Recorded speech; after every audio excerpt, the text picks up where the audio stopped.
Were you angry at what Jerome said, or in a way, were you happy that he had the courage and the shown he cared?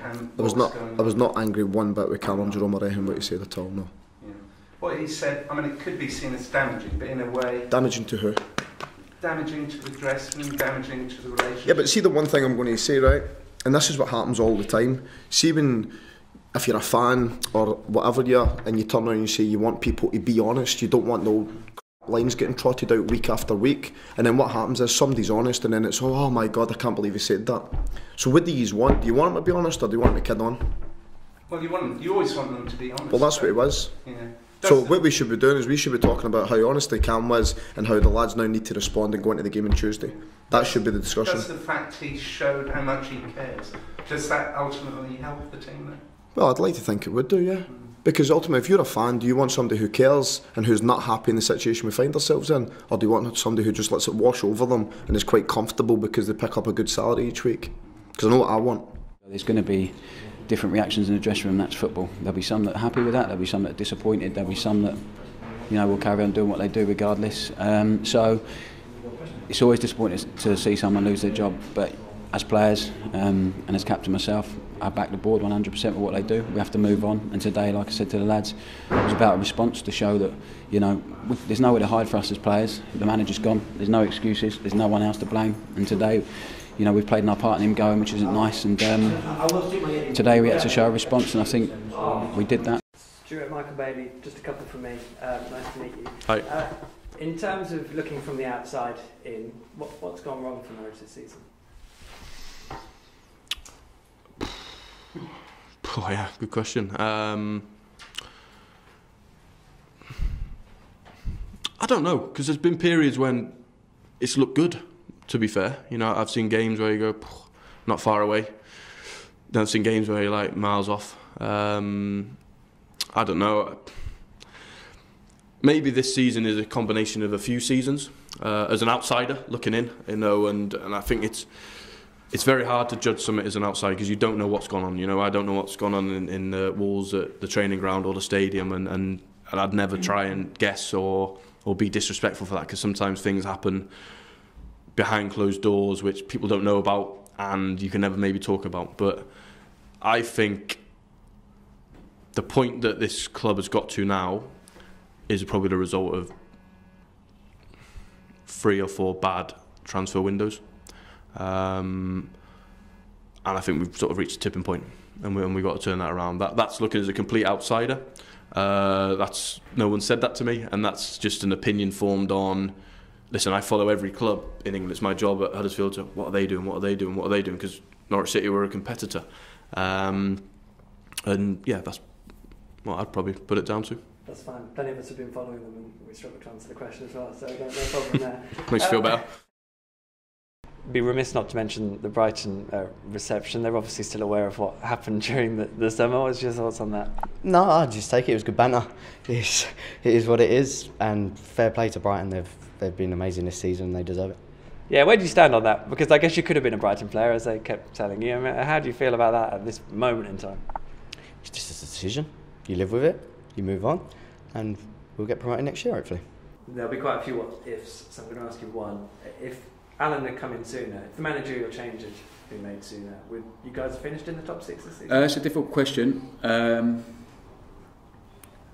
Being honest, yeah, probably. But it's a big if, isn't it? If and what's maybe, so yeah, I think so. Everybody was together, fans, players, the whole club. Do you feel there's been you guys? Yeah, as well, yeah. I mean, do you feel there's been a disconnect? 100%, 100%. Fans have been unhappy. I think your guys' job becomes more difficult because of all the social media stuff. You might not agree with me, but I think it does. What I would say, this season's done now. Sunday, I hope we win. I hope we finish on a high for the fans, for the boys. We thank everyone. We move on. To come July, it's a clean slate. Everyone needs to come in and buy into the new system. Otherwise, it falls down on day one. It's pointless. The club have decided to make the change. There's going to be changing players, changing staff. So now we just need the supporters to back us, and hopefully, you know, from the start, and then that we work together. Then we go forward. So come the first game at Carrow Road, whatever date it is, against whoever it is, let's all be together. Let's get together. If I'm playing, if I'm not playing, if I'm here, if I'm not here, that's what the club needs. It's as simple as that. It's not about me. It's not about any individual. It's about the football club now. So we need everyone to buy into it together. And I think, you know, people like yourself and things like that, we need to stress that. We need to help that, because that's going to be important next year. I understand there'll be cynicism about this season. There'll be scepticism about what's going to happen next year. But regardless of what you think, you need to buy into it now. You need to try and get behind things and go, actually, I'm going to give the club, the board, Stuart a chance. They recognise the season hasn't been good enough. I'm going to give the players a chance, the new players that come in, the players that are here. We're going to give them a chance next year, and we're going to go with it. And then we'll see what happens. Because I think if we do that and we stick together, we've got a chance of creating something special again. The new head coach has to want me to stay on. He may not. He may well want to bring in his own people. I fully understand that. The second thing is that if he did consider me staying on, then he would no doubt want to sit down and have a chat, and perhaps at the end of that chat he might not want me to stay on. And the third situation is that if he does want me to stay on, having had that chat, then I might have a decision to make, because I'm at a stage in my career where I work for pleasure. I work to enjoy and get my job and get job satisfaction, and if all I'm doing is picking up balls, bibs and cones, then I'm not going to be too keen on that. That's not how I see my future. So it's a case of, I don't have a decision to make until somebody tells me. Wes Hulam, player of the season, finally. It's been a while, it's been about time. Yeah, it's been 9 years waiting for it. It's nice obviously to get the accolade, to be voted by the fans. It's a great achievement for myself and my family. To be up there with Johnny House and Grant Holt has won it 3 times. I'm delighted with it. Would you say it's been your best season at Norwich City? I don't know. Obviously, as a team, it hasn't been the best season for us. Our main aim at the start of the season was to get promoted, and we didn't do that. But obviously, over the few years, it's been good. But obviously, this year hasn't been. Just finally, where will this club stand in your career once it's all done? Well, I can't put that into words. The opportunity that it gave me 7 years ago when Paul Lambert brought me to the club for 250 grand, which doesn't seem like much at this day and age. You'd never have dreamt it would go this well, and obviously we've had our ups and downs, but I think there's been far more highs than lows during my time here, and I feel very proud to be part of arguably the most successful period of the club's modern history. And it will always hold a special place in my heart, not just the club, the area as well. My daughter was born here, my son grew up here, and it's somewhere where we'll probably come back to when I finish playing, like many of the former players do. I think that speaks volumes about the area as well. Even just these pre-season games have been great for me, just to sort of get into the side and play some games. But of course, you can't really replicate much competition in the Championship. So the first couple of games might be a bit different from my point of view, but I'm sure I'll be more than capable of dealing with the first few games, and then after that I think hopefully it'll be pretty comfortable and a good season. Is Dad likely to be at every game this season, do you think? Yeah, he did say that he probably won't be able to get every game, but I wouldn't be surprised if he does turn up at every game, yeah. Certainly at the start of the season anyway. So first of all, I have to say I feel very honoured, and I'm really grateful to be here as a new head coach of Norwich City, especially because it's the first time in the history of the club a foreign coach is engaged, and so of course I feel high responsibility for this job. I like having the ball. I like to be in possession. I like to dominate the games. I want my players to be the protagonists, to determine if they win or if they lose. I don't like just to stay compact and to defend and to react. I want to act. I want my team as a brave team, as a team with offense who attacks, high pressing in the field. I like to be in possession. In my opinion, the quality of the possession is a quality that makes a difference, and that's my way of football. And I hope to bring it here to Norwich. I hope to bring it to the guys, and so that we all are able to fulfill the hopes and the expectations all the guys have to. The girlfriend's also having a good job, so she will stay in Germany. So first of all, I'm going to be here on my own, but if it is this way, it's way easier than I expected, because, well, of course, when you're on your own and you have no one to talk to, and like basically you're all on your own, then it's hard. But like here, you do not feel this way. I feel like everyone's trying to help you and trying to make the best of it. So that's good. Are you surprised by how much action you've had? Because you've played now 90 minutes. I mean, it normally wouldn't be this bad in actual season, but that's quite a lot of minutes, isn't it, in pre-season? Yeah, first of all, that's a lot of minutes. And second of all, in the regular season, you wouldn't have those big training sessions in between. They would just have recovery, I think. First of all, I do not really have any kind of expectations. For me, coming from a low league in Germany, it's first of all a big experience. I'm happy for having this chance, and I know that there are some really experienced centre backs. Russell is national player, is a skipper, played for Scotland so often. Timm playing for Switzerland. I guess there'll be another centre back to come, because you can't just enter the season with 3 centre backs. Just if it's got 46 matches, that's just not possible. So from that point of view, I'm trying my best in the pre-season to bring myself in a good shape, to present that I'm an option, and I'm happy for every minute I get on the pitch. Like I said, it was an individual who had frustrations, and at the end of the day, if he doesn't do his celebration, he walks in the changing room, he can walk in with a swagger, if you like, because he's the one that's won us the point with his finish and his composure, and in that respect, that shows how important he's going to be for us. It's one of those.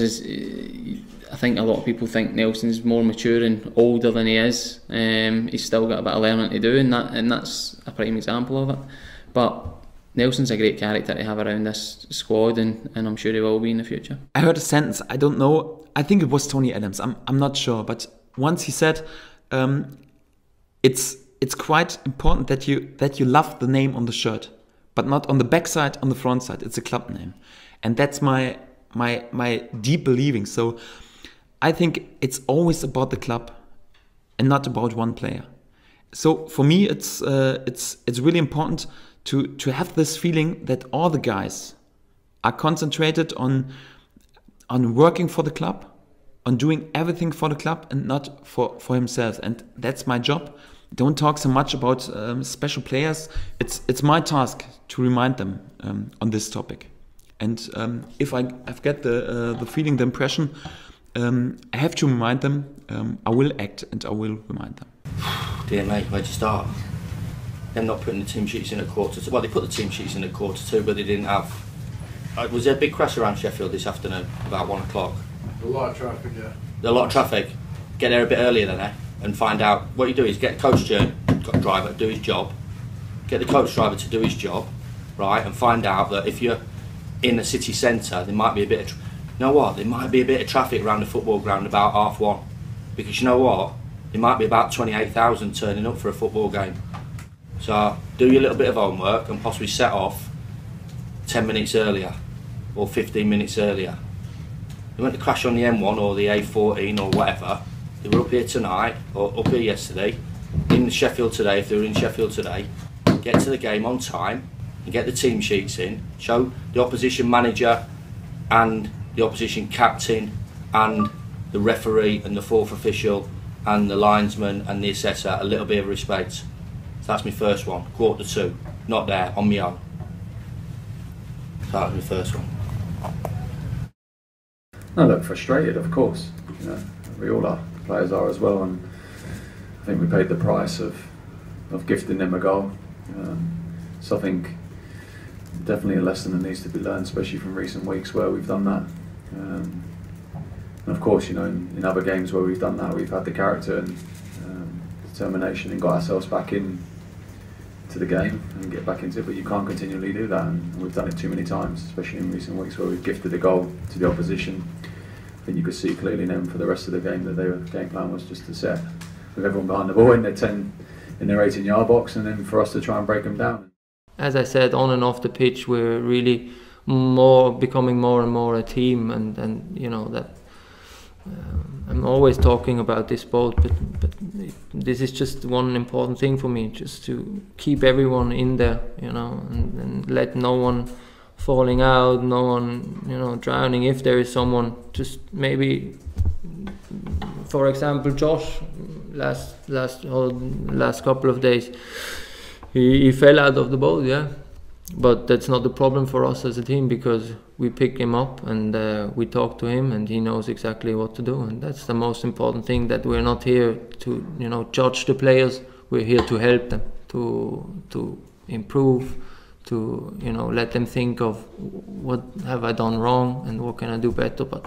And that's a good thing. And that was really just in this situation with Josh now, you can see that the team spirit is very good. You want to get in? You want to get in? How you doing? Yeah, good, thank you. What's your name? Callum, mate. Hello, Callum. How are you feeling about today? Yeah, large quantities of beer. It's going to be a good day. Yeah, it's an early start. A few beers and that. When you guys go down here? About 9 this morning, mate. When was your first beer? About 8. 8, crack on. A few beers. What, Emery? Hey, Metcalf, how are we celebrating a Norwich win? Large quantities of alcohol.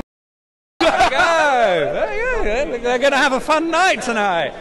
To the goalkeeper, and that's nearly 100% the 2-0, and that's the determining situation of the game, and the game is done. We're on the next round, and if Nani concedes a red card, I think obviously he should have seen the red card. Then it's 11 against 10, and then they are not able to build so much pressure, and then there are not all these set pieces, and there is no 1-1. So that would be the determining situation too, and to accept this decision is quite hard. It's really hard, but it is like it is. So sometimes you have to accept mistakes, and sometimes my players make mistakes, sometimes the opponent, sometimes the referee, and I'm pretty sure that the ref wants to show his best performance, but I think in this decision he was totally right. And yeah, to be honest, it's really annoying, because I speak about the topic that small things are determining for the game, and this situation was not a small situation. I think it was an obviously situation, and yeah, it's hard to accept, but that's what we have to do tonight, and yeah, it is like it is. It was our best away performance in the whole season, although we had a brilliant run in many away games, but May wins, but I think it was our best away performance. We controlled the whole game, we calmed the whole stadium down. It's hard to accept, because I think my lads invest so much, so I criticized them pretty hard after the last game, because I think it was perhaps our worst home game, but today it was 100% our best away game, and to accept this loss is pretty hard today.